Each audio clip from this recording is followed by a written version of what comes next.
going on, world? It's your boy at Big Game James _36. And this is Big Games BS, part of Den Media Group, presented by MFTKFoundation.com.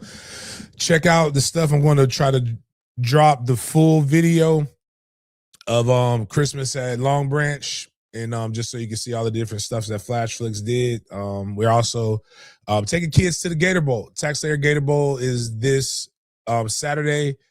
I think everything, we pick them up on a bus at 4:20, take them all the way out there, feed them, do all the other good stuff. Yeah, so it's really going to be a good time.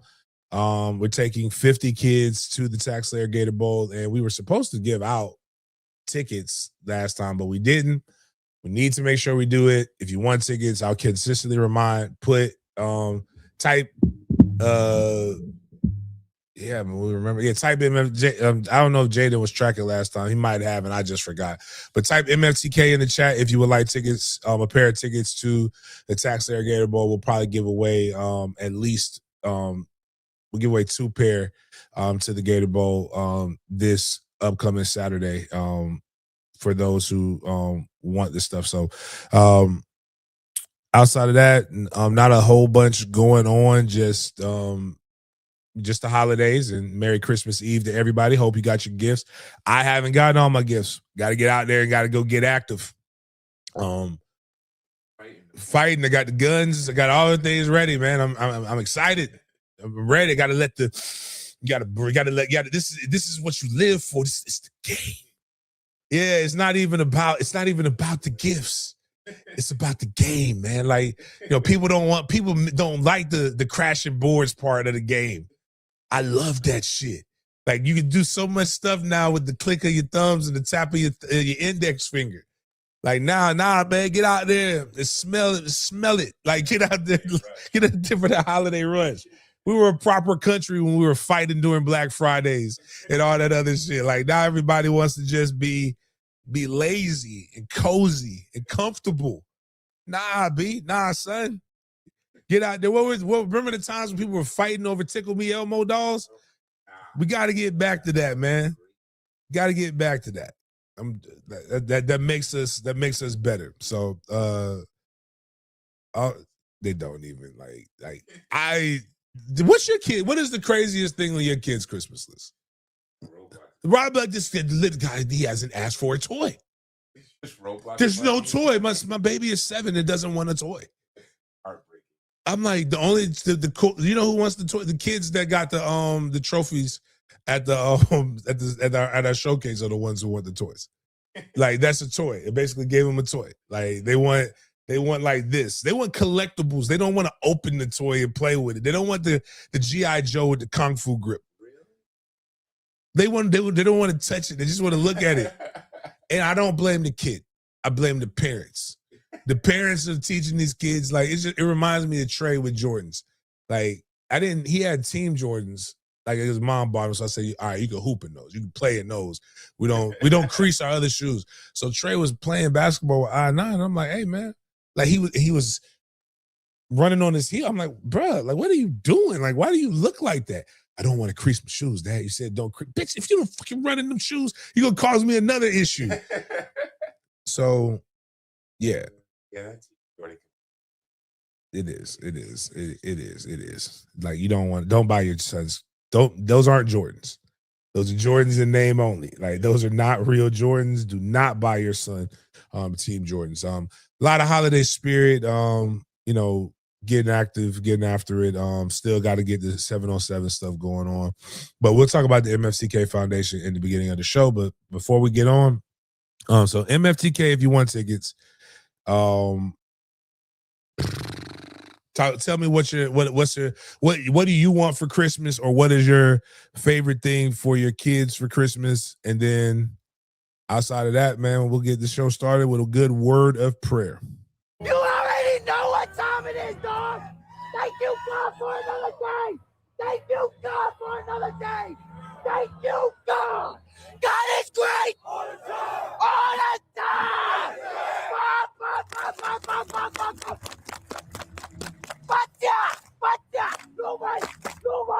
Nobody wanna thank you, God.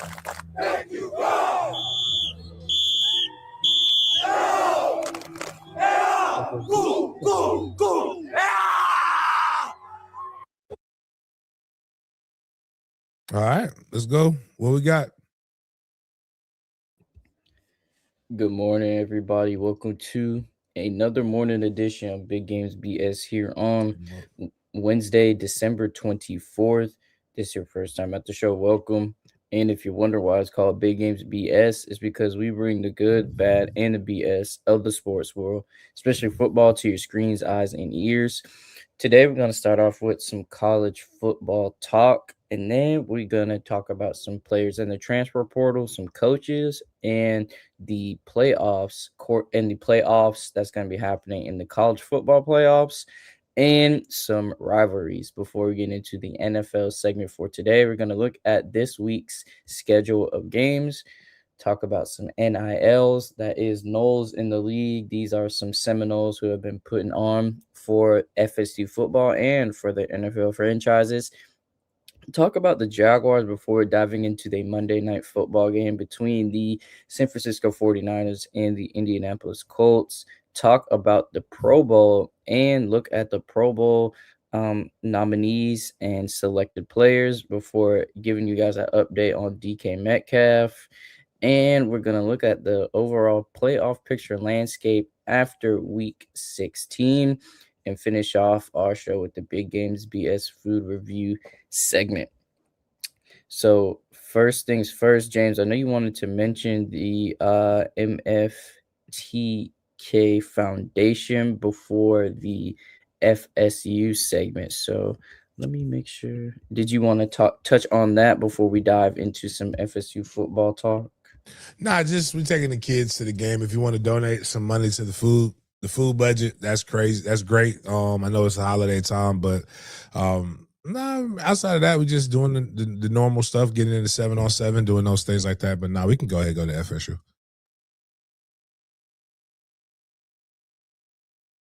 All right, perfect. So we are going to start off the show on a strong note, and we're going to start off with some news regarding Florida State's former starting quarterback, James, because word has been out that Tommy Castellanos, a.k.a. Thomas Castellanos, has declared for the NFL draft. So he actually released a statement about this, and I'm going to look up his statement, share it with you guys right quick, just so we can see what TC actually said. So we got it right here for you guys. Boom. I'm not going to read all of it, but just going to read some of it, starting with the second paragraph. To my family, friends, coaches, and teammates, and everyone who has supported me along this journey, thank you for believing in me and pushing me to become the man I am today. To Florida State, thank you for changing my life. Being a Seminole has been an absolute dream come true, from the relationships built to the moments that will stay with me forever. I'm proud to graduate from this incredible university, and I will carry the garnet and gold with me wherever I go. To Boston College, thank you for changing my life. Being a part of such an amazing institution has been one of the greatest honors I could ever experience. I'm excited to announce that I will be declaring for the 2026 NFL draft. So, James, TC going to the NFL, even though former NFL player Andre Ware said him and Diego Pavia would make a great tandem in the CFL. So, man, where do you see TC going in the NFL, James? Home. Oh my God. I mean, I think he'll be all right.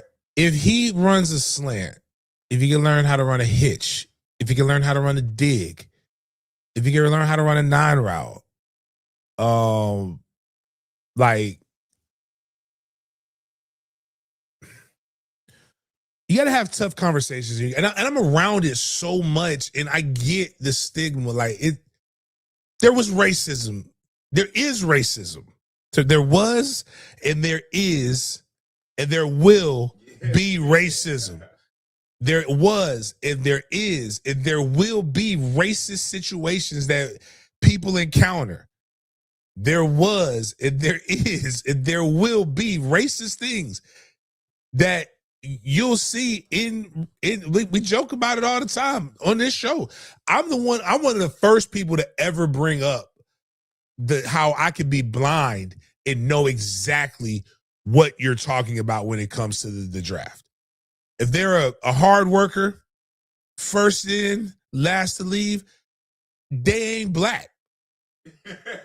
They're not talking about a black person. If they're saying he's twitchy, he's, explosive, just, physical, I got news for you. They ain't white. They're not talking about a white person. Even those traits can talk about anybody, but historically speaking, that they're not saying those things about those.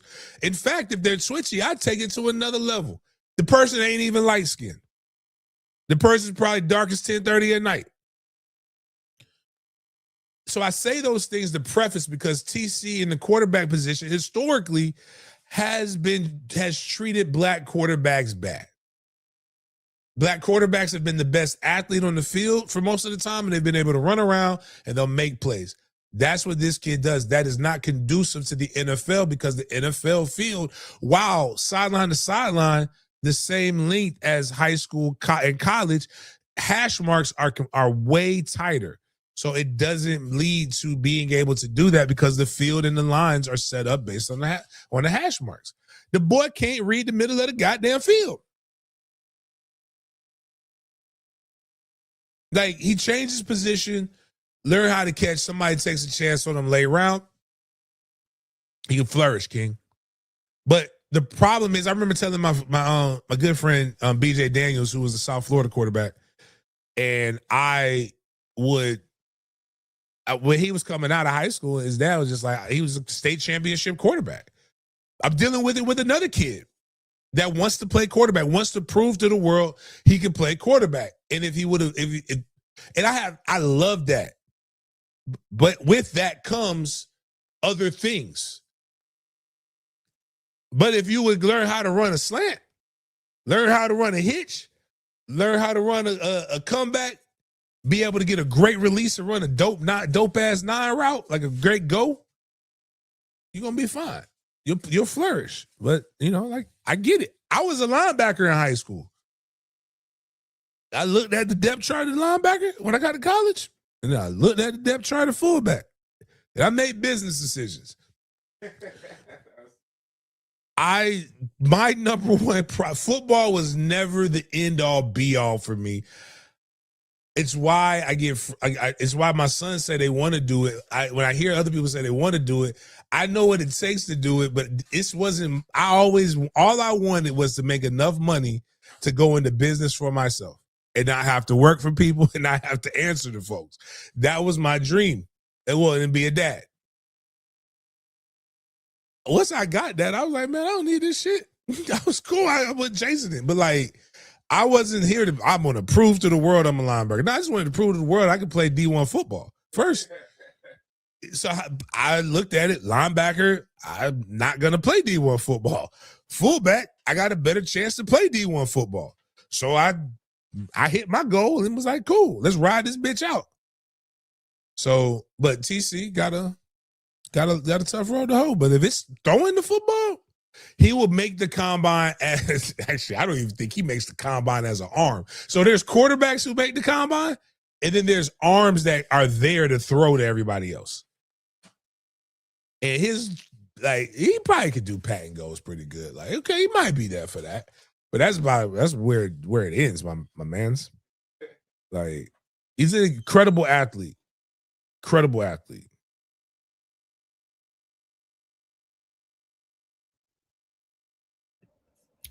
Next on our QB watch list, we have actually another Florida State QB, and that is Brock Glenn. Brock Glenn is not entering the NFL draft, though. He is actually entering the transfer portal. According to Matt Zenith, he is expected to enter the transfer portal. He was a former 4-star recruit and former Elite 11 finalist who has made 7 career starts at FSU. Probably a year or two late. This get business decision. Good for him. Like it's not gonna happen. We knew it wasn't gonna happen after the 13-1 season. We tried. We saw it. It wasn't pretty. And then I don't. He doesn't move very well. He is a pretty good thrower. Like again, I don't want to bash him. Like I want him to flourish. He wasn't better than Luke. So we knew, and then Luke left. So it's not like it gave him any like real. And then he's not better than Sperry. So, like you kind of like again, this is one of the I love the maturity and I appreciate his family.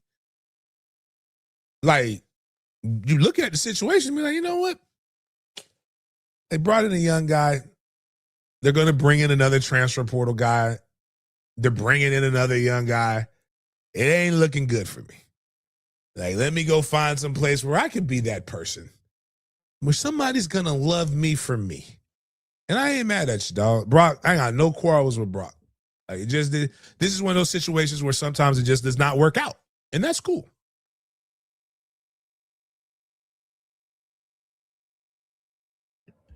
James, we're going to take a trip down on I-75 and discuss another quarterback in the portal. That is USF's Byron Brown. So Byron Brown is expected to enter the portal standing at 6'3", 230 pounds. He totaled 4,116 yards and 42 touchdowns this season.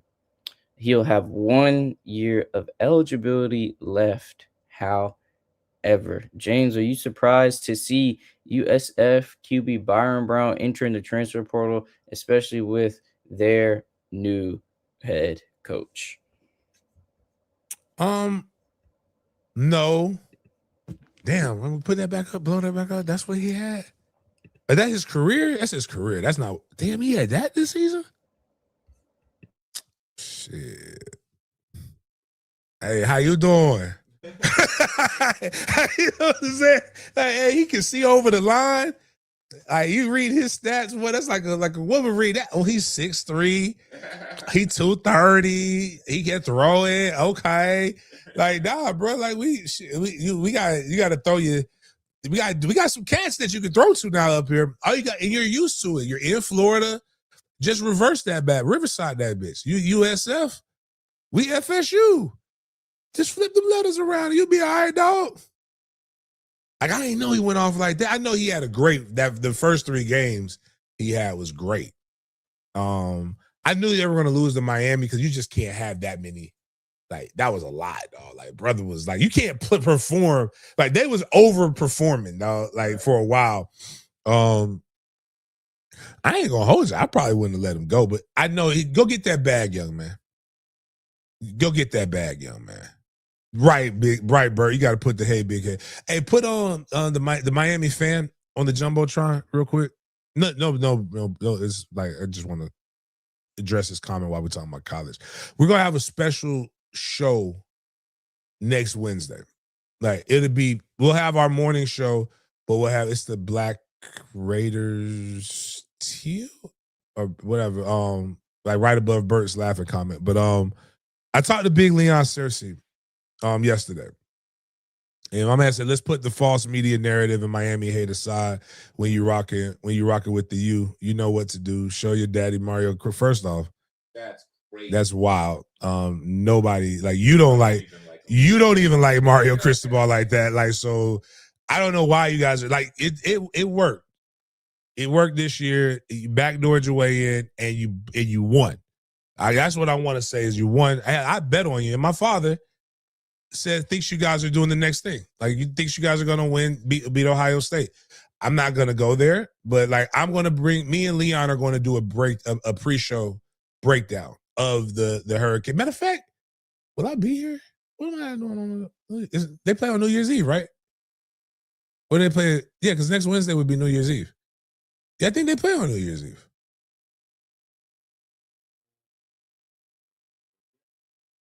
Yeah. I'm pretty sure that's when they play. But anyway, we're going to do a show with me and Leon, and then I'm gonna bleed because Leon's not going to the game.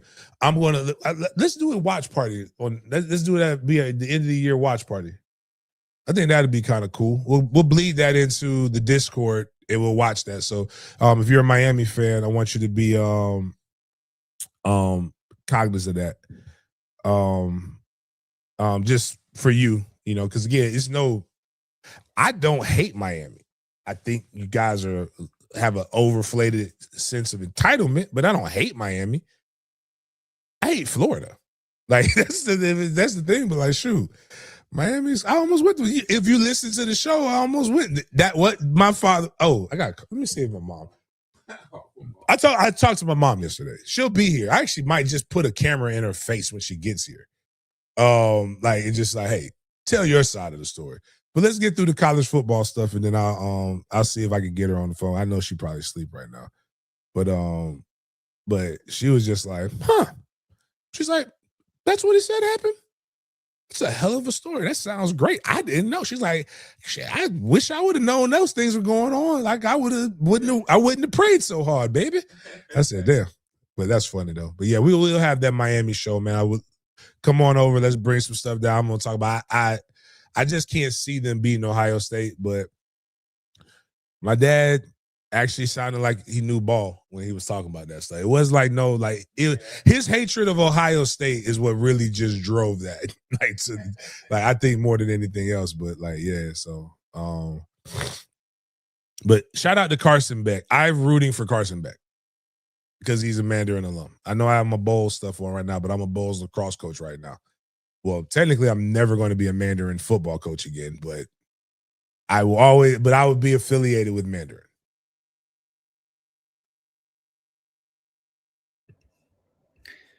A new coach has agreed to a contract extension that will keep him at Delaware State through 2028. That is Deshaun Jackson. So the former NFL wide receiver has agreed to an extension that will keep him in Delaware State through the 2028 season. Jackson, who was named Go back to sleep, bro. I'm sorry.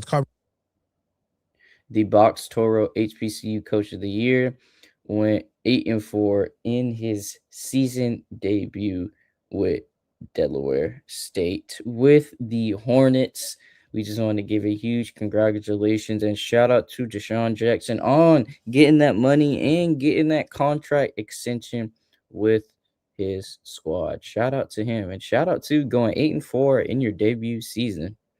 That's good. I mean, that's the best season that they've. I mean, you probably could take those 8 wins, and they might not. That's a decade of wins for them in one season. So, I know that's why they want to push it. It's working. It's creative. It's a creative way to keep them relevant. And I don't mean no disrespect to one. That's a fire ass jacket too, by the way. But you bring in guys that it's so hard to get an opportunity in college coaching. So you're bringing in guys and you're bringing their name, they're bringing their wealth. They're Quinn Gray is my man, and I'm sure we're going to talk about Quinn here in a second. But Quinn's doing an aggressive campaign, fundraising campaign for Florida A&M football, right? They want to raise $250,000. It's a lot of money. You want to know perspective? That might be what our 7-on-7 budget is. So HBCUs have a tremendous funding disadvantage. So you bring in people who have played. Quinn played in the NFL too, by the way, so I don't want anybody to knock that. But you bring in guys who are NFL names, who have the money, who are coaching for more of a passion. This is why I think really if somebody was smart, bring in a Cromartie. It's either you're going to win or you're going to get in a lot of fights. But either way, it's going to be exciting, and he don't really need the money. These are guys who will probably pay their money out to make sure that they win because they're living off of investments. They're living off of other things. They can bring money to resources to make the program bigger or stronger. And I love that. I love the energy. He's recruiting that area. And on top of that, wasn't he the one that Chip Kelly cut because he was a supposed gangbanger? Racism. That's what fueled that. All of us who come from the hood are tied to goons in some way, shape, or form.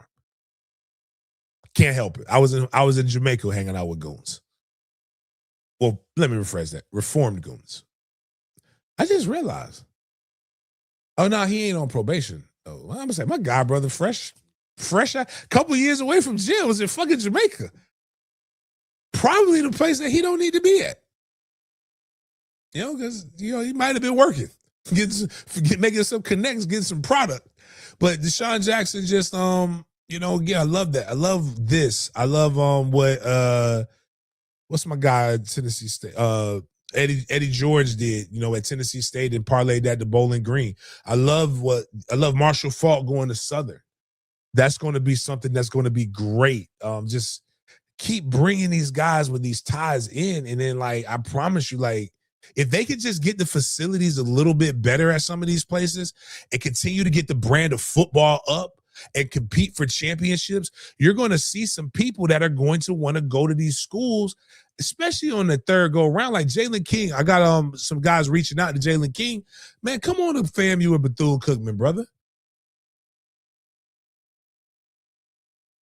You done tried it 3 other ways.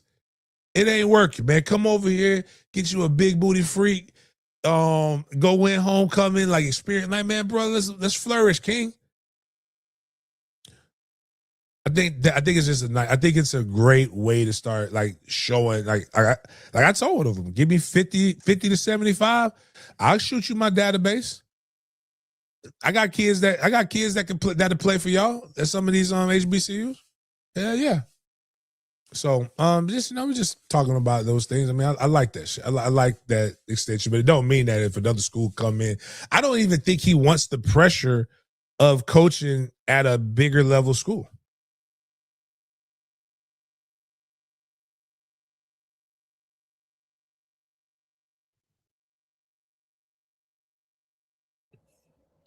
You mentioned Quinn Gray, and he is now the official 20th head coach for the FAMU football program in Tallahassee. You mentioned it earlier, but does have NFL experience, James. And how big is this hire for the FAMU Rattlers football program? Hey, bro.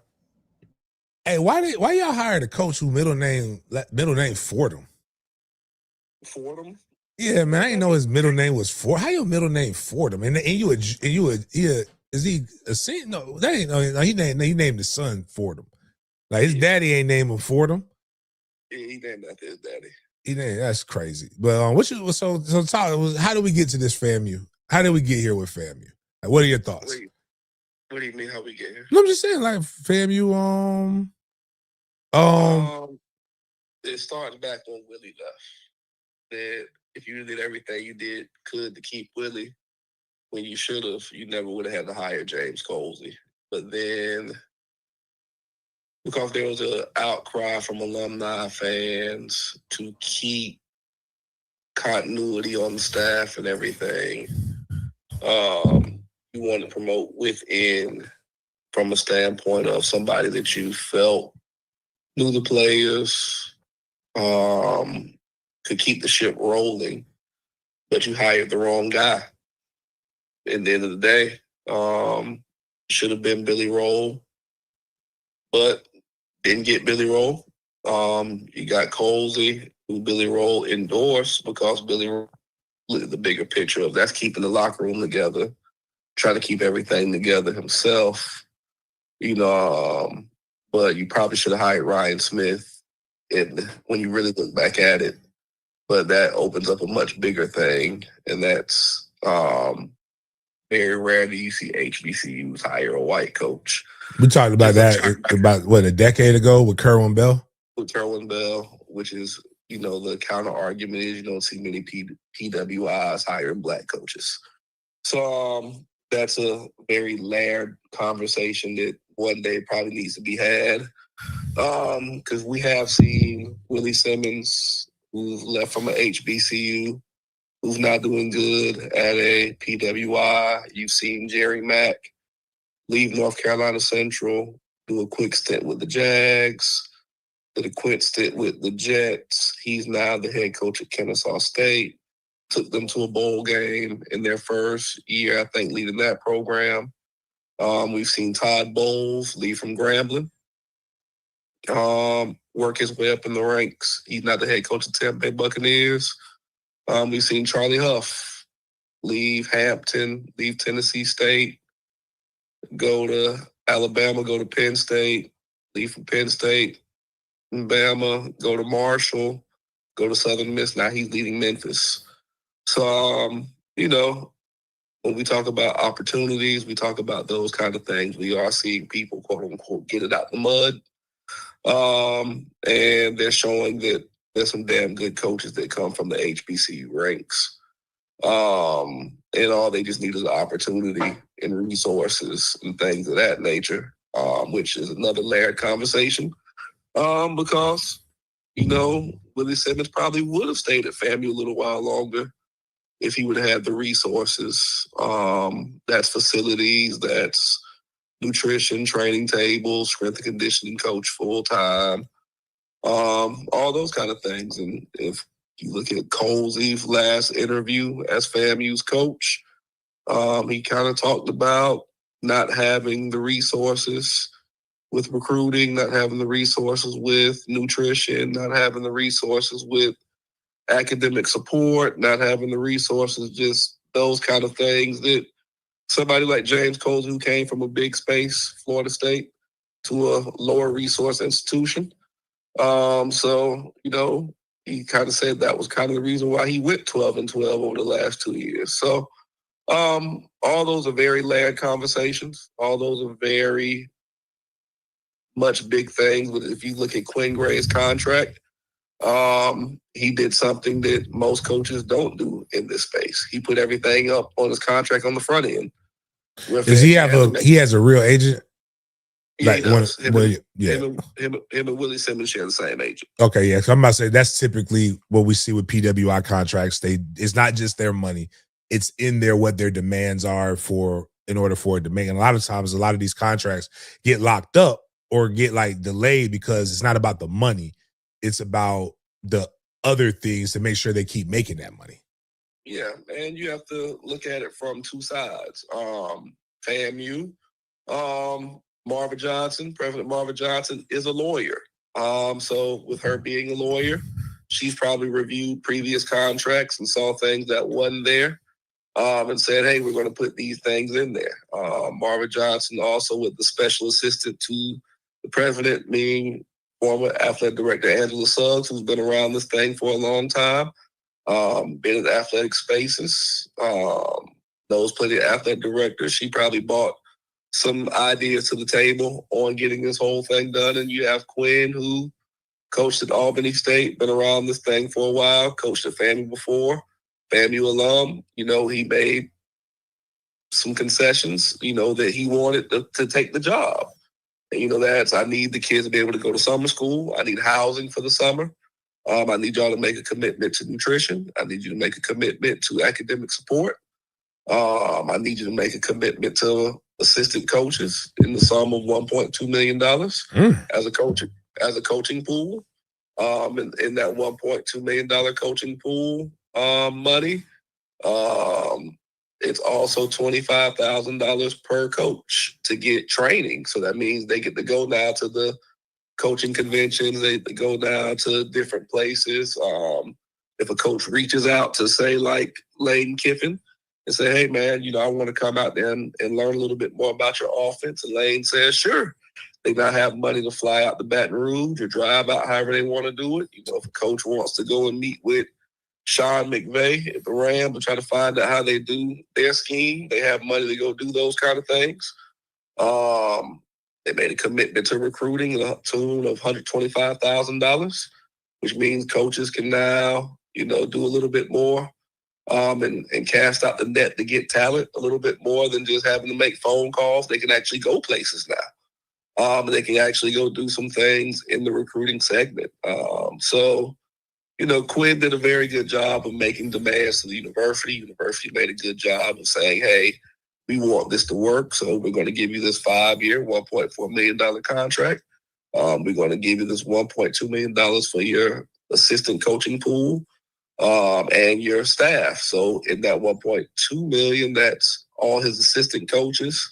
That gives him the chance to now hire football operations, high school relations, all the analysts, all those kind of things. So I'm interested just to see how this whole thing works out from a standpoint, because this is the first time in my lifetime, your lifetime, we've been around FAMU athletics for a very long time. Mm-hmm.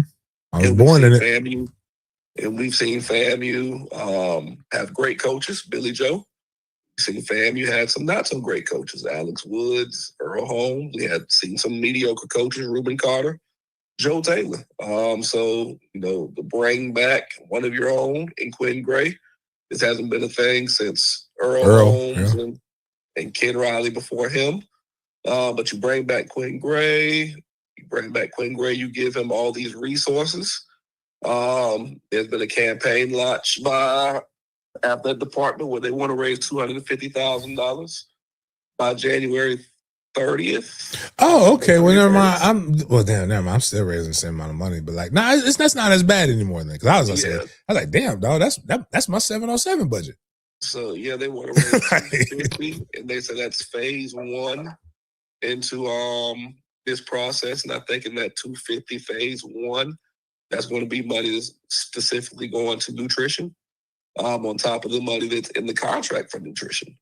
So you can see there's been an emphasis placed on nutrition. So nutrition meaning supplements, meaning smoothies after practice, meaning extra meals, those kind of things. So that's the first phase of this. So phase 2, phase 3, and phase 4, different things like trying to get locker room upgrades and things of that nature.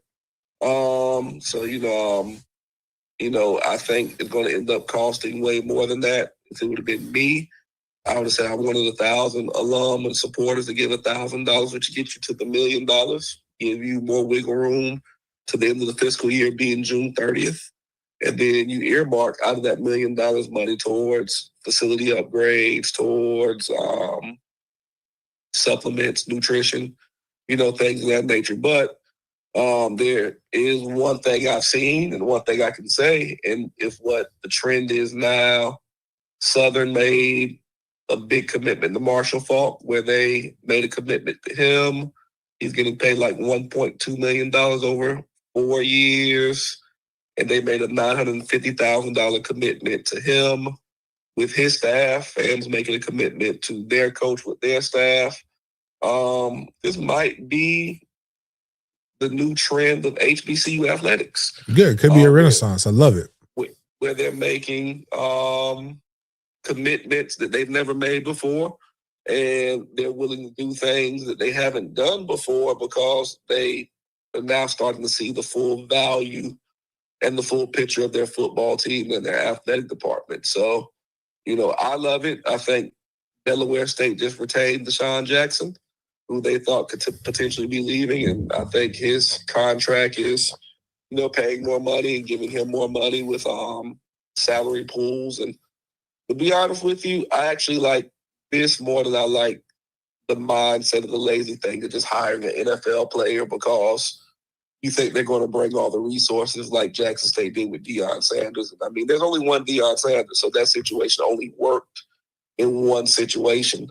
But it is good to see HBCUs, Bethune-Cookman, FAMU, Southern, Delaware State, Prairie View A&M, Alabama State, Alabama A&M are making commitments to their programs, and they're retaining coaches. They're giving coaches resources. It's just one thing that I think HBCUs have to figure out now, and that's NIL. We see Andrew Body from Alabama State, player of the year there in the conference, super talented kid. But Andrew Body has now jumped to the transfer portal, and he's looking to go to probably a bigger school. And Andrew Body is one of those kids that can probably play at a bigger school, and probably going to do a great job at playing at a bigger school. But damn, you would love for Alabama State to hold on to him. Alabama A&M has an offensive lineman. I can't think of his name right now, but he's like 6'8", 320 pounds. He just jumped in the transfer portal, and he's probably going to end up at a bigger school. Alabama State's also going to lose one of their best wide receivers, a kid named Jalen Jones, like 6'1", 180. Good hand, running routes very well. Prairie View A&M's probably going to lose one of their best wide receivers, 6'4" kid, like 215 pounds. If you watch the Celebration Bowl, he was a kid who made like a lot of their plays, one of their big play wide receivers. So now you see like a lot of kids at HBCUs, even FAMU, had a couple of kids who are very talented, looking to go to other schools like Toledo, Memphis. If they can wind up a place like Florida State, Florida, they'll be happy for it. But, if they can go somewhere like I said, Toledo or Memphis or Illinois State, FIU, FAU, places like that, they think their chances might be a little bit better to get to the NFL. But, it's one of those things of, FAMU lost a kid who played for Toledo yesterday in the bowl game. And I think he left FAMU for $50,000. Very much so. I remember that stuff. And the biggest thing with all of this stuff with HBCUs, and I'm very interested, only because I grew up on a hill. But you remember the frustrations that I had, and the disrespect. You remember, was Isaiah Hand, the young man that I was like, shoot, I'm over here. I'm writing the damn check. And they saying, thank you, Deion. I said, you know what? Fuck that. Let Deion write the goddamn check.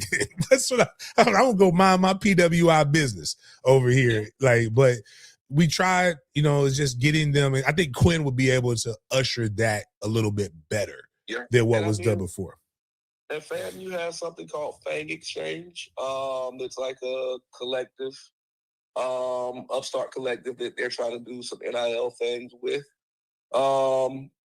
My outlook on NIL is a very complex mindset, but I think sometimes in life you have to understand that everything ain't for you. Mm-hmm. And even though it's not for you, you can still maneuver in the space. And I know that sounds very contradictory of everything I just said on the front side, but I don't think when NIL was originally set out, it was set out for Division I AA, Division II, Division III. Mm-hmm. HBCU sports. It was set out for the teams that is set out for the Floridas, the Florida States, the Miamis, Ohio States of the world. But I still think that even in the FAMU context, Bethune-Cookman context, that there are opportunities that they can be provided for student athletes on the male and female side. But it's just trying to get people to understand what their place is and what their space is for this. So case in point, even when you look at big schools like University of Florida, you have Gary Condren, who's one of the very biggest boosters, bull gators at University of Florida. I think his commitment to UF athletics every year has been like $3 million for like the last 15, 20 years, somewhere like that. Gary's very big in the real estate up in the Atlanta area, that kind of thing. So he can write that kind of check. But now with the NIL space, Gary is still giving $3 million, but he's giving it different ways. Mm-hmm. 1.5 is going towards NIL, 1.5 is going to the University Athletic Department. So, he's still giving $3 million, and it's like, yes, he's giving them $3 million. But if you're the athletic director and you have a $20 million goal every year, you have to find a way now to make up $1.5 million more dollars that you're not getting towards your fundraising goal. And that becomes the grand argument that we have with HBCUs. That my grandfather, 87 years old now, graduated from FAMU in 63, 64, somewhere around there. So he's an old school rattler. And he gives to FAMU. And my grandfather is often talked about hey, I give this much money to the school every year. Towards academics, I give this much money towards school, towards athletics, and that's what I'm giving. And now this NIL thing is here. So, if I give more money now, do I lesser my commitment to the academic side? Do I lesser my commitment to the athletic side? To throw this much money over here to NIL. And then if I throw this much money over here to the NIL, what is it really doing? You have kids saying, I want $50,000. So do we have enough money to pay a kid $50,000? And if that kid we give the $50,000 to, does that wipe out all the money in the NIL account? You get what I'm saying? Yeah. So, what I really think that on the FAMU side, HBCU side, there has to be a conversation, especially on the FAMU side, because me and you can talk about this one very well. When you have Pam Oliver, when you have Will Packer, when you have Roy Woods, comedian, we have all these kind of people who are very successful. And they give back to FAMU. Will Packer just made a $5 million donation to FAMU a couple of years ago, to the School of Business and Industry and to the journalism school, and to the General Scholarship Fund. But now you have to find a way to connect all of that with Will Packer to make him want to give to athletics. And that becomes a thing that even at schools like Florida State, the chick who owns Spanx. Finally getting her back in the fold. You're getting her back in the fold, but she openly said, when I went to Florida State, hell, I didn't really go to football games. So, you're having to try to find a way to make her want to give money to athletics. Now, I think Florida State with her did a great thing because took care of her on the academic side. She gave back money to the business school. And now you're coming around and you're asking her, could she make a commitment to athletics? So, that might need to be the conversation that smart people have at FAMU. Special assistant to the president, Suggs, can probably help broker those conversations. She's very well connected with those persons in those spaces at FAMU, knowing the right alum. This is where you kind of hope that the new athletic director, Davis, you hope that maybe he can bring some people to the table too. It's not about just getting the paycheck and doing your job. It's about what you can bring, what resources you can bring. So, JD knows a lot of people. Maybe he can bring some people that he's met along the way and say, hey, we have this athletic department. We need some help. And, can you help us, get to the finish line? But the question is, what is the finish line? Is the finish line renovating the stadium? Is the finish line, getting bathrooms renovated? Is the finish line upgrading the locker room? What is the finish line? We've seen programs move the needle with a lot of things. We saw in Florida State, even though you're not getting success on the football field, but you have the new football operations facility that's been built. The locker room's been made an investment on. You see new stadium investments and improvement. So, you have the Champions Club. You have all those different kind of things. So it's still not a finish line, but it's something that you're building because at the end of the day, it's an arms war and you want to be competitive. So if you're a FAMU, you look at Alabama State, brand new stadium. You look at Southern, who's about to launch a campaign to rebuild their stadium. You're looking at Alabama State, who's doing some things at their stadium. You see Jackson State. I think they just won their battle with the state of Mississippi on owning their stadium that they've played in for years, but they've never owned because the state owned it. And similar to FAMU, Florida State, Jackson State and Ole Miss, and even Mississippi State have been launched in a very nasty battle for the last 40, 50 years. Jackson State owned the hospital. Mississippi, Ole Miss, the Rebels, came and pretty much bogarted their way and took over Jackson State's hospital, which is literally on the damn campus of Jackson State. And they said, we want a teaching hospital for our students. So kind of crazy that you're on Jackson State's campus, literally on their campus, and the hospital has Ole Miss's name on it. And then there's some other land, I think the stadium, because it was attached to one time the state fair. Mississippi State and Jackson State are both big agricultural schools. And Mississippi State pretty much staked claim to a stadium that's 3 hours away from their campus because they were doing cattle and stuff like that on the fairgrounds. So pretty much Jackson State, just like I said, FAMU's been caught like in the nastiest battle of properties and things like that, that if they would have been able to still control the hospital and control the fairgrounds, how much money could Jackson State probably have in their coffers to do things they want to do?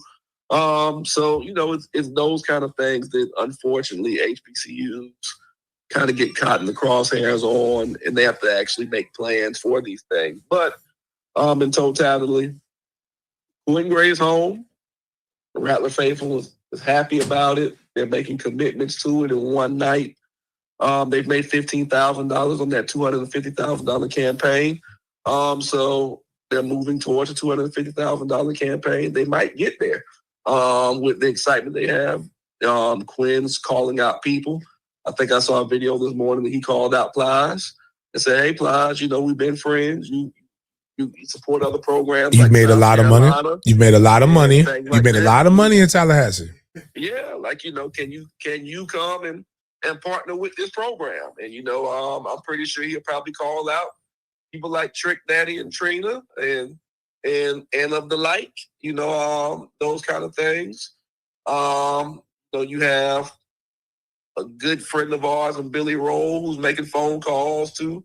That's the most important thing, because I need to know is because they don't know who Billy Roll is, but everybody know Billy Roll. Yeah. Is Billy Roll gonna still be a part of the program? So it's very well expected that Coach Billy Roll, 6-time state champion in the state of Florida, only coach in the state of Florida to win state championships at 3 different schools. It's very, very, very, very, very, very, very likely that Billy Roll makes his way on Quinn Gray's staff as general manager or chief of staff, or one of those positions that you give somebody who's not coaching but you really need around your program. Mm-hmm. He's going to make his way into one of those things. And I know Billy Roll is calling former Rattlers like Nate Newton, who played long-term in the NFL with the Dallas Cowboys. And he's calling Nate and saying, "Hey, Nate, I need you to make some commitments to the program right now." He's going to call some other folks that, he has some good relationships with and say, "Hey, I need you. And we need you. The program needs you." And those kind of things happen. There's been some talks that even though FAMU had a divorce with former Rattler great Earl Holmes, there's been some conversations that some people even call Earl Holmes and say, "Hey, yeah, you got fired. Yeah, you didn't like it because you probably didn't think you should have got fired because you're a FAMU alum. And the way that you got fired the week of homecoming, yeah, that was wild. Was probably not the way that you wanted to get fired or how we do business at HBCUs. Every time I hear the story, I often laugh because I say, "Hey, man, PWIs don't give a damn when they fire you. They'll fire you homecoming. They'll fire you parents' weekend. They'll fire you after the rivalry game. They'll fire you before the rivalry. They'll fire you if you get honored. If they got to. They don't give a damn. They just want you out of there. I mean, in my time of being around sports, I've watched Jim McElwain get fired pretty much the day of the Florida-Georgia game. We watched Will Muschamp get fired at the conclusion of a homecoming game because he lost to Steve Spurrier. We watched Ron Zook get fired before the Florida State game. We've seen those kind of things. We've seen Willie Taggart. He threatened to be fired before a rivalry game, and we saw him get fired right after the rivalry game. So, that's just how the bottom line goes there. We've seen Ohio State fire John Cooper the week of the Michigan-Ohio State game, and there's no bigger game than that. We've seen coaches get fired after the Iron Bowl and before the Iron Bowl. So it's just a way that people do business. And PWI just handle business differently than HBCUs.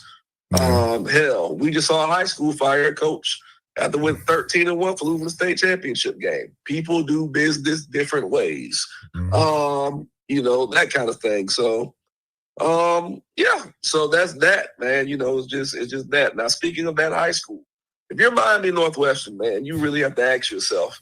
5 coaches in 5 years, right? You're 5 coaches in 5 years. You just fired a coach for going 13-1 for losing the state championship game. And the crazy thing is, from talking to people who are insiders in that situation, he probably was going to get fired anyway, even if he won the state championship. Just think about that. You go 13-0, win a state championship, you're probably getting fired. You go 13-1, well, you would have been 14-0. You go 13-1, you lose the damn state championship, and you're getting fired. So you're now 5 coaches in 5 years, and you really have to ask yourself, what the hell is the expectation at Miami Northwestern? You know, Billy Roll often jokes and says Miami Northwestern is the University of Miami Northwestern. Supportive alumni group, crazy fan base. It's pretty much ran like a college almost, which is why you get college results almost with your coaching. You know, Billy Roll once told me a story about he was 9-1 in a season, 9-0 in a season. Lost the Soul Bowl, which would be the equivalent of losing the Iron Bowl in Alabama. And his athletic director told him, Billy, if you don't win the state championship, we're going to have to let you go because you lost the Soul Bowl. The only way that you can redeem your job is winning the state championship. Just think about that, man. If you Rickards and you Godney and you're 9-0, you lose, and the coach tells you at this point, only way you're going to keep your job, dog, you got to run the table and win a state championship. Now, in Billy Roll's case, he did win the state championship that year. He kept his job, went on to win, like, I think another one back-to-back. But it's like, damn, like, how do you tell a coach who won a state championship one year, 9-1 the next year, he has to win another state championship to keep his damn job? So that's just a tough thing, man. So I just hope that they find whatever they're looking for in a coach. But in the process, you lost your best player. No Haircut Nick has now went 2 blocks over Miami Carroll City. He's followed the coach who was fired from Miami Northwestern. So there's talks that Neiman Lawrence, the quarterback, he gone. He could be leaving too. Yeah. So you have that. Then you have conversations that people like Jude Joseph might end up back in coaching, but he might end up at Columbus High School, home of Jeremiah Smith and a whole bunch of other players. And that could be a very, very, very dangerous thing because it's a private school. Jude knows all the kids in the neighborhood. That's also where Mario Cristobal went. That's where Mario Cristobal went. Yeah. So, you know, Jude goes to a school like that where he can get the neighborhood kids, the YNs, to go to a school like Columbus, where they have tons of resources. They have tons of money. Jude can go down there and go on an epic run, kind of like what Roger Harriet is built up in St. Thomas. Yeah, and he's he also has the because we don't have to play. He's in the top bracket, so there is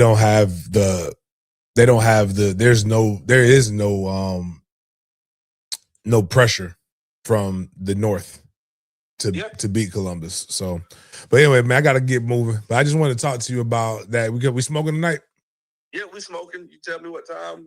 Hit me up and we'll go from there. All right, bro. I'll talk to you later. All right, then, bro. Yep. Yeah, man. All right, so you got a lot of information about a lot of things. Oh, my dog Martin Mayhew hit me up. Oh, my bad.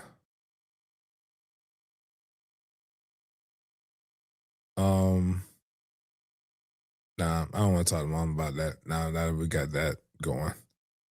I'm sorry. Oh, some pictures. Shit, where are we going? Oh, somebody had put something all the way up there that was great information. Scroll up real quick. The miles on the chat. I don't know if it was great information. It was a question more. Oh, not just that one. I do want to get to the HBCU's championship. Scroll up a little bit more. All right, boom. All right, first, one day at a time. I'm still coaching at Mandarin. Excuse me, I'm still with Mandarin. I see you put that. It's a Duval County thing. I am Mandarin. I'm Mandarin Mustang through and through. My son will be going to Mandarin. As long as Toby Bullock is at Mandarin, I am affiliated with Mandarin. So I just want to make sure that's clear. Just don't want to get into all of the details about a lot of those different things. Mandarin through and through. That shit ain't changing. All right.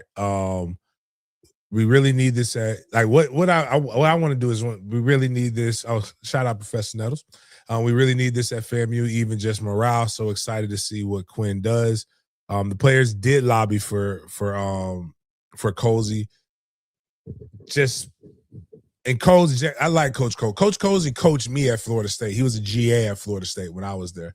Really good player, great man. Things happen. Jackson James puts, what's the ceilings for HBCUs? When will we ever see HBCUs? Will we see any ever compete for a national championship, or because they have their own championship within the HBCU schools? What would it take? It would take the commitment that they're doing now, and they have to put more energy into marketing, the SWAC, MEAC, different things like that. I think HBCUs have a marketing problem. They don't have there is a good brand of ball there, and there's a perception, but that Celebration Bowl pays them almost what a real bowl game payout. What I would do is try to position a pivot, right? The Gator Bowl, what I work with, will always be fine. These other bowl games are going to get pushed out as the college football playoff expands. You already have built-in things. What better way to do than to go create matchups that would not normally be there? And you can still do all of the different things that you do with your bowl games, but do this. Imagine the Gasparilla Bowl with pitting Albany State versus somebody else, a D2, or creating more chance, because that's what bowl games are called. It's not the Gator. We removed the letter. It's the TaxSlayer Gator Bowl Championships. Excuse me. So that's really the new move. That's what I would do, is bring everybody together and pivot. You got bowl games that may not have somebody be able to play. Why not go call up FAMU, not FAMU, or Bethune-Cookman had a winning record this year, I believe. Delaware State, they won't see each other because they're MEAC and SWAC. Why not call and create some more games? You need the product. The product is there. And HBCUs don't participate in FCS national championship. Now D2 does, but when you can make $1.2 million for going to the Celebration Bowl, and you don't make money. Like they don't, that's why they created it. They will actually lose money. So that's kind of what we have to go with that. So that would be my basically just giving game plan. But I want to make our Discord, I want to cover FAMU and HBCU athletics a lot more. So let's scroll down a little bit more on that, Miles.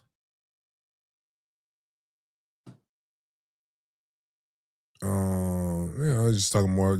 I guess we'll just go ahead and go all the way down to the bottom.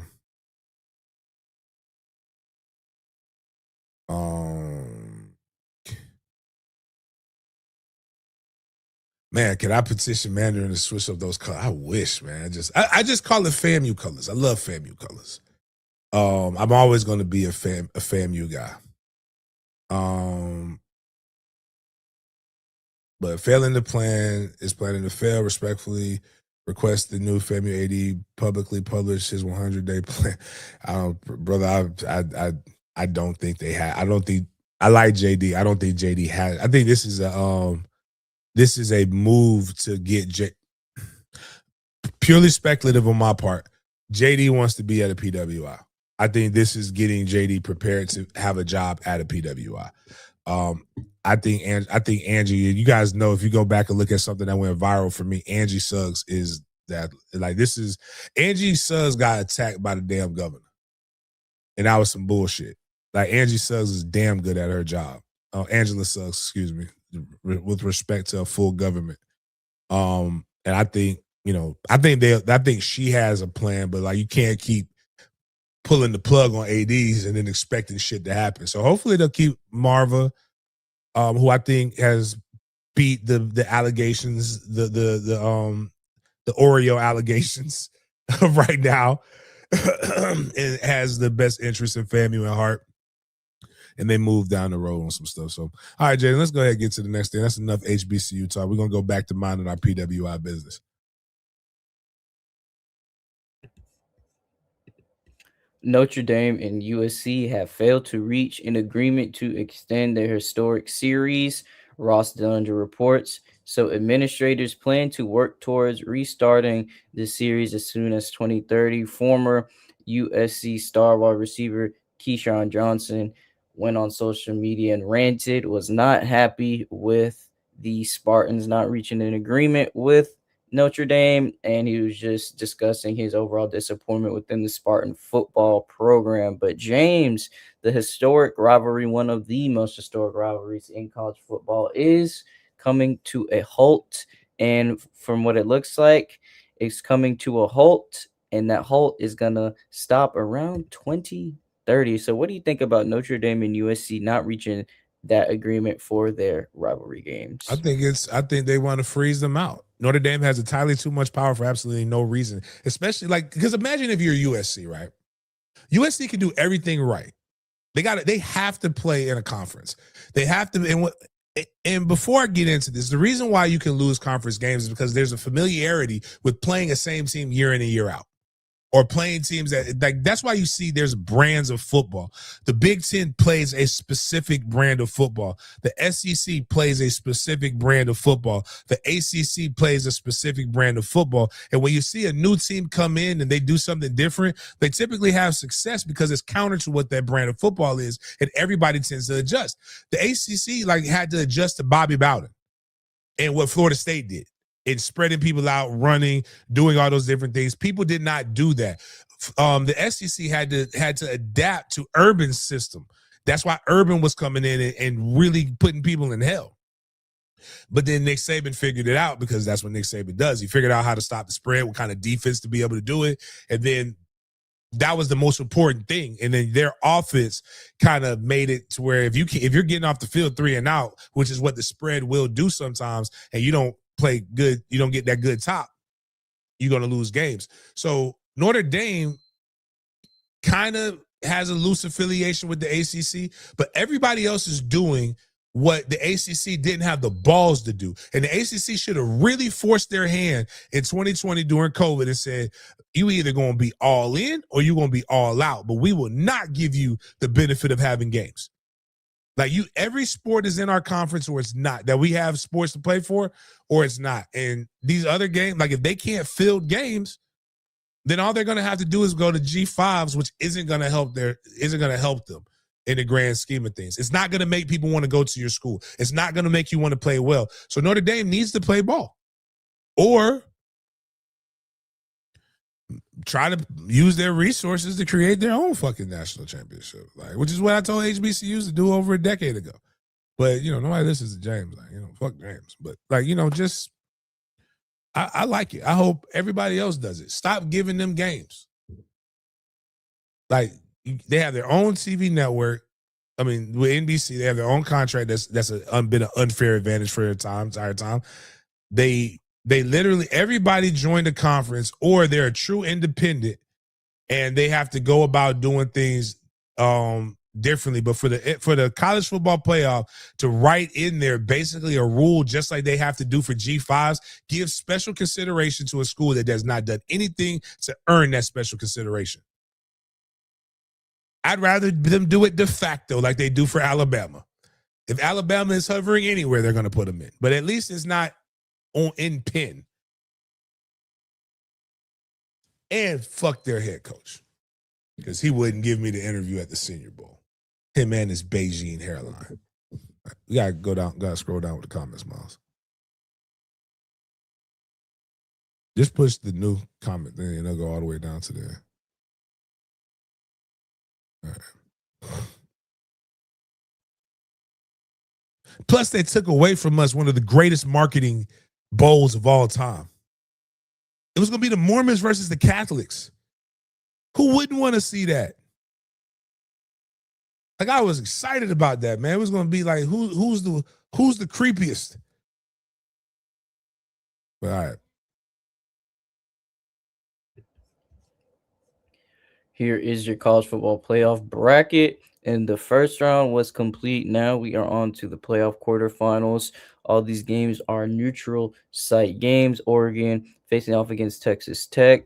Then you have Bama and Indiana, that is the Rose Bowl. Oregon, Texas Tech is the Orange Bowl. Ole Miss and Georgia, that is the Cotton Bowl, or excuse me, that is the Sugar Bowl. I'm sorry about that. And then the Cotton Bowl is Miami versus Ohio State. Those are your quarterfinal matchups. So Oregon's going to be playing on January 1st, as well as Bama and Ole Miss. But Miami and Ohio State are going to be facing off on December 31st at 7:30 p.m. And Dan Lanning had something to say about the college football playoffs. So Dan Lanning thinks Texas Tech should be hosting a home matchup versus Oregon.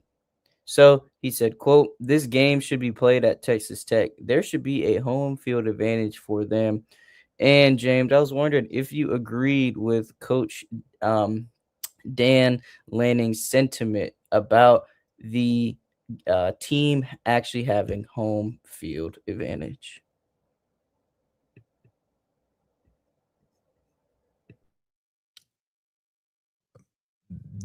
I mean, I agree. It's, I mean, just it's really, bro. Like, listen, before I make this statement, can we what Miles or somebody pull up StubHub? Because let's just talk about what advantage actually means. Because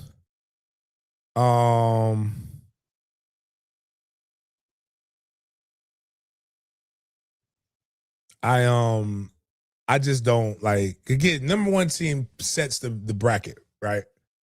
The number one overall seed. When they get to this stuff, but like, where are they playing at? It's the Orange Bowl, so I think that's Miami, if I'm not mistaken. Mm-hmm. But they were the fourth. Texas Tech was the 4th seed, right?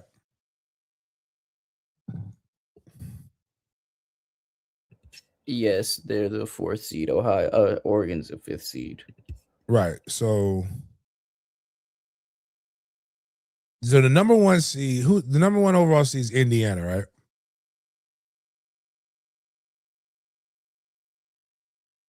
Number one, yeah, Indiana, Ohio State,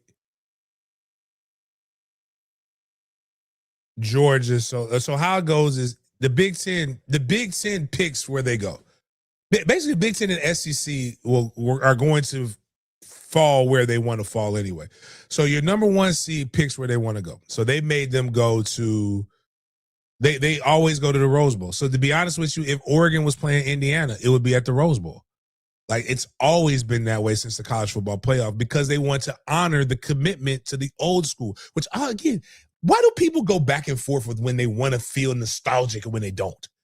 So aggravating. The SEC will will always pick the Sugar Bowl.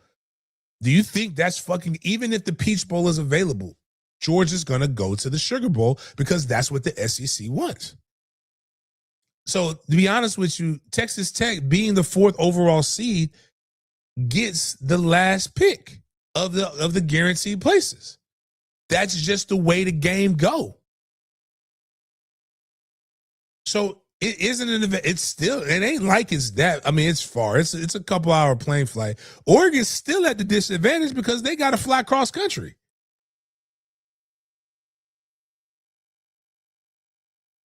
Georgia's going to Ohio State picked the place that was the closest to them because they're the number 2 seed. They're going to they're playing in the Cotton Bowl, right? It's the way the game go. It's the way the game go. If you want to have an affair, you know who the number one team gets the best advantage. You got an advantage by getting a bye week and being able to scout your opponent one more week. That's the way it went. So, like, I don't care what Dan Lanning says, because if Dan Lanning would have won the Big Ten, it wouldn't matter because he would be playing basically right around the corner from right at home. Actually, it's not even really right around the corner. It's still pretty far. It's just I think California. I always forget Oregon's like I just think they're like right there. Or which one's on top? Washington's at the top, right? And then it's Oregon, then Cali, or something like that. Pull up a fucking map because this is go to geography. Let's do geography class. Clearly, I wasn't very good at that part. So, like, can we zoom in or make that big, make me small? All right. So you got to fly out of Portland. I do know that when you go to your visit to Oregon, even though they're in Eugene, you got to fly to Portland. Pasadena is basically LA, right? Yep. That ain't close, but that would be better for them. Believe it or not, that's probably like that's like flying from, actually, damn, that's not like flying from, that's worse because again, the map's probably not exactly accurate because maps aren't always accurate, but like that's pretty far. But like it takes us 2 hours to get to, it's a 2-hour flight to get from Jacksonville to Philly, probably an hour 45. Like, what is that on is that it's a 2? So yeah, all right. So they ain't like close. But it's probably a 6-hour flight for them to get to to probably get to Miami, right? Because they charter in a flight, they're gonna go direct. And I'm gonna tell you this: it's the same distance. It's probably close to 3 hours from Lubbock to Miami. So it's even. I mean, not Lubbock to like he would have. It would have been a 3-hour flight if they went to LA from there, or probably a 2-hour flight, whatever from there. Either way, they ain't playing. They not playing in the Cotton Bowl because they're the number 4 seed. So kick rocks, shut the fuck up. And Georgia don't want to play in Miami. But anywho, somebody said Dan Lannis saying this, they should play in Lubbock to reward Tech for the season. That's not how this works, though. I understand what he's saying. Like, it's not the reward. It's not. Like, we knew that going in. The reward is the bye week. That's the reward for having a great season. And the money. It's like one of my favorite shows, Mad Men. Like, that's what the money is for. The money is the reward. Like, it's not about you. James, who do you want to be in the championship game? And who do you think will win? If there is any difference. I want anarchy. I want Indiana to win. I don't think they'll win. I want Indiana to win. I want Indiana to win for every reason that everybody gets on here and says the same talking points. The transfer portal is ruining college football. The transfer portal, like, you got to stick around. You got to win. You got to put money into you got to put a lot of money, even though Indiana is putting money in athletics, but they ain't putting in as much as everybody else. I want them to win so that people, you can't win with a transfer portal quarterback. You got to recruit your own quarterback. I want Indiana to win for all of the reasons that a lot of y'all are just regurgitating the same talking points that you heard somebody else say because they speak with distinction, and you believe that they're smart because they put a camera in their face and put them on ESPN when they're really dumb. The dumb cowards that don't know how to think for themselves. That's where I want Indiana to win. That being said, Ohio State's winning another national championship. Ohio State's going to beat Miami. I don't know if they'll mud stomp them. I don't think that's out of the question. But I do believe that they will. And I think Indiana's just a better a well-coached team. But out of those guys, I believe it'll be either Georgia, and Georgia still has the better overall because their defense is so good. They still have the better overall defense. So that's kind of the way I see. Indiana's coach built that, like, with a bunch of, like, y'all do. One of the funniest things about the James Madison leave, like, James Madison.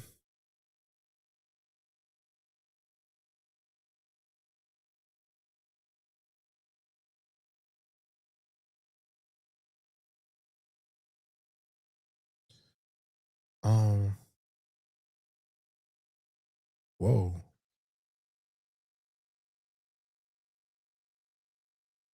Damn.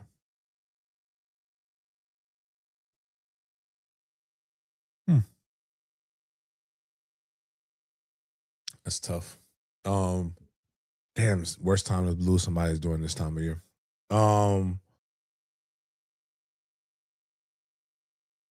Texas, yeah. It should be either ways. Just enjoy fucking football. I just hate when people just find like Dan Lanning's just talking. Dan need to go do another 8-ball and just eh, but yeah, let's go to the next thing.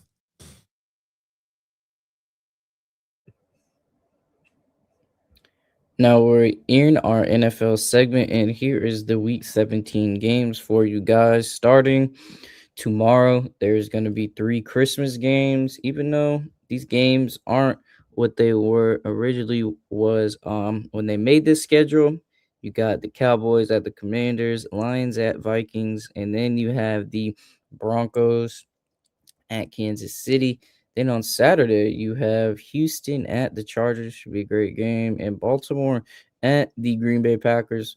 Then you have the division matchup between the Steelers and Browns, Seahawks, Panthers, Saints, Titans, division matchup between Patriots and Jets, Buccaneers and Dolphins, division matchup between the Jags and the Colts, Cardinals and Bengals, Giants and the Raiders, the Eagles and Bills, the Bears and Niners. And lastly, your Monday night football game is going to be Rams at the Dirty Birds, aka the Atlanta Falcons. So those are your Week 17 games. And here were some NILs from Week 16, starting from the top left to right.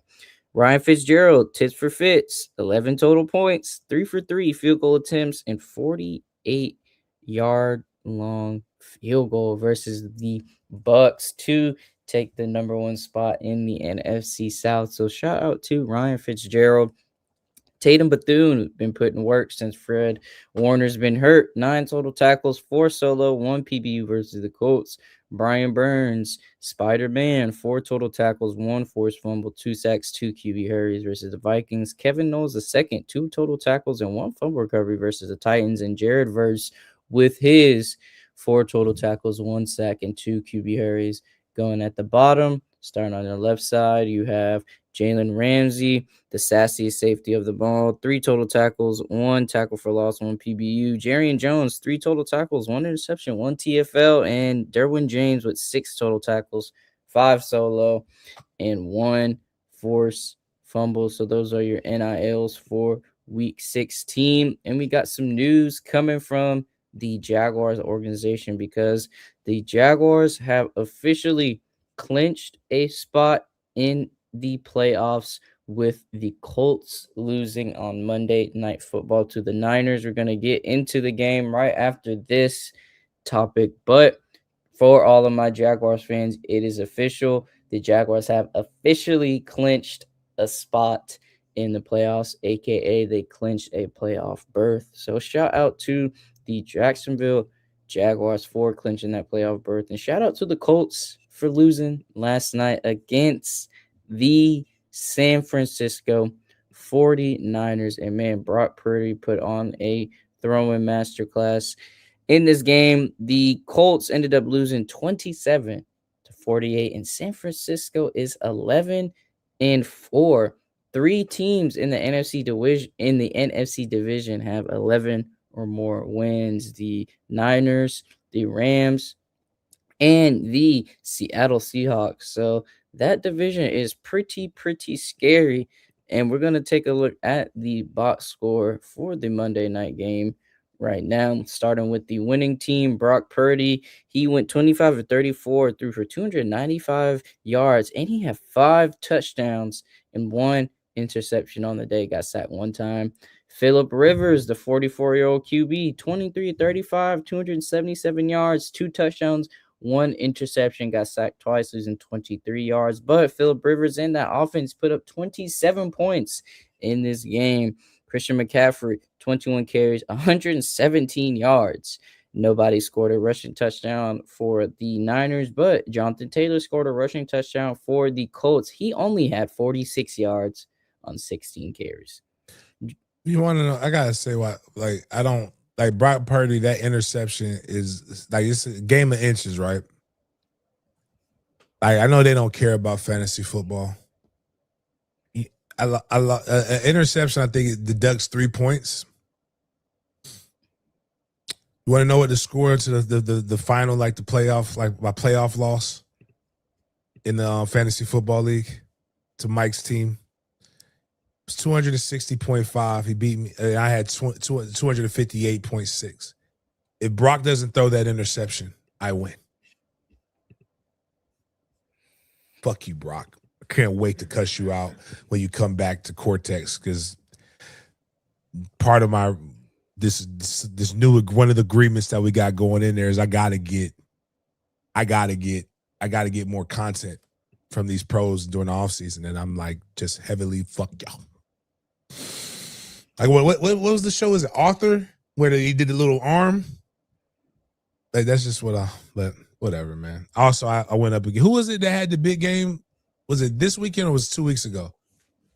I think it was last Sunday. Like I forgot who was it that had this the game that didn't make any like we always with Puka Nacua. It wasn't this Sunday. I mean, it was the Sunday before that, right? Mm-hmm. I don't even give a damn about playing in no damn consolation game. George, I don't even care anymore. I'm back. Go ahead, Jaden. It's just I'm venting.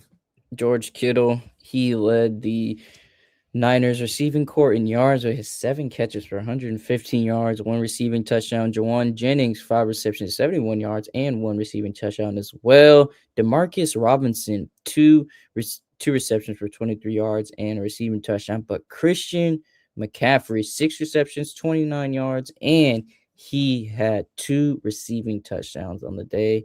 So shout out to Christian McCaffrey. And Christian McCaffrey has 61 receptions matched up against linebackers this season, 18 more than any other player league-wide. So for your Colts, Alec Pierce actually scored the only 2 receiving touchdowns for the Colts. He had 4 receptions for 86 yards, and the Colts also lost a fumble on the day as well. But Tatum Bethune, 9 total tackles like we previously mentioned. So your team stats, the Niners had 9 more first downs than the Colts, no pun intended, and they had 7 of an 11 third down conversion rate, while the Colts had a 50% third down conversion rate, and the Niners went 1-1 on fourth down conversions, while the Colts was 0 of 1. The Niners add 128 more total yards than the Colts as well, even though they've had the same number of drives in the game. And with rushing, you can see right here, the Colts did not do well on the rushing. They had 58 rushing yards compared to 145 rushing yards by the Niners. And the Niners actually had 11 more rushing attempts, so they're able to milk the clock more with their 11 rushing attempts. And for your red zone conversions, the Niners went to the red zone 6 times, was able to score 4, but the Colts were 2 for 2 on those red zone conversions, but the Colts were penalized more in this game, 6 penalties, 4 more than the Niners, resulting in 45 yards. And the Colts had 2 turnovers and had 7 less minutes time of possession than the 49ers. So we got some more posts from this game. We just have 3 more posts surrounding this game before we get into the Pro Bowl news. So this is Brock Purdy's pass chart for you guys right here. So Purdy threw 4 touchdowns and targeting out breaking routes, meaning you're running towards the sideline in week 16, the most in any games since 2022. The 5 of the quarterbacks who have done so since 2018 are Patrick Mahomes, Lamar Jackson, Tom Brady, Dak, and Josh Allen. You can see the pass chart from Brock Purdy right here. He was 25 of 34, only had 9 incompletions, threw for 295 yards, but he had 5 touchdowns and 1 interception on the day. And the interception was in between the hashes. You can see right there in the middle of the field. But he was throwing that bitch downfield. Damn. Shout out to Brock Purdy. And Brock Purdy is the first 49ers quarterback to throw for 5 touchdowns in the game, regular season or playoffs, since Steve Young in Super Bowl XXIX versus the Chargers. He is the first to do it in a regular season game since Joe Montana in 1990 at the Falcons. And that was a franchise record 6 passing touchdowns. So the 49ers are the first team in NFL history with 80-plus points and no punts over a 2-game span. You know, they don't really have to. OptaStats doesn't have to just make up shit. Like, I mean, nobody would have thought that. But like, they could have just said they haven't punted the ball in 2 games, and that would have been crazy. Like, without saying the first team in NFL history. Like, you don't have to like add that little extra thing.